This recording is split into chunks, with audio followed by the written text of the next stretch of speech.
ইন্নাল হামদালিল্লাহ আসসালাতু ওয়াসসালামু আলা রাসূলিল্লাহ ওয়া আলা আলিহি ওয়া সাহবিহি ওয়া মান ওয়ালা। মাল ফারকু বাইনাল ইসলাম ওয়াল ঈমান। ইসলাম এবং ঈমানের মধ্যে পার্থক্য। ইসলাম শব্দের অর্থ হচ্ছে আল ইতাআত, আত তাওয়াদু, আল ইস্তিসলাম, আনুগত্য করা, বশ্যতা স্বীকার করা, আত্মসমর্পণ করা। ইয়াতাআল্লাকু বিল আমাল, ইসলাম আমলের সাথে সম্পর্কিত।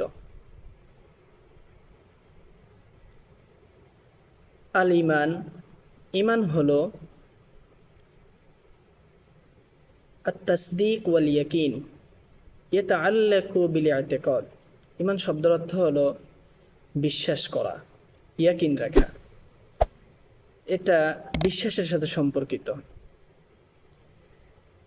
মুফাসসিরিন এবং মুহাদ্দিসিনগণ বলেছেন লাইসা বাইনাহুমা ফাসিল, এটার মধ্যে কোনো পার্থক্য নেই।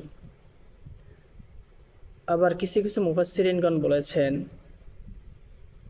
ইদা ইজতামা ইফতারাকা ওয়া ইদা ইফতারাকা ইজতামা, যখন এটা একসাথে ব্যবহার হয় তখন দুটার অর্থ আলাদা আলাদা হবে, আর যখন ঈমান এবং ইসলাম আলাদা আলাদা ব্যবহৃত হবে তখন এই দুটির অর্থ একসাথে হবে, একই অর্থ হবে। আল্লাহ সুবহানাহু ওয়া তাআলা আজকে আমাদেরকে এই বিষয়টা জানার তৌফিক দান করেছেন। ইনশাআল্লাহ অন্য কোনো ভিডিওতে অন্য কোনো বিষয়ের পার্থক্য নিয়ে আসবো। আসসালামু আলাইকুম।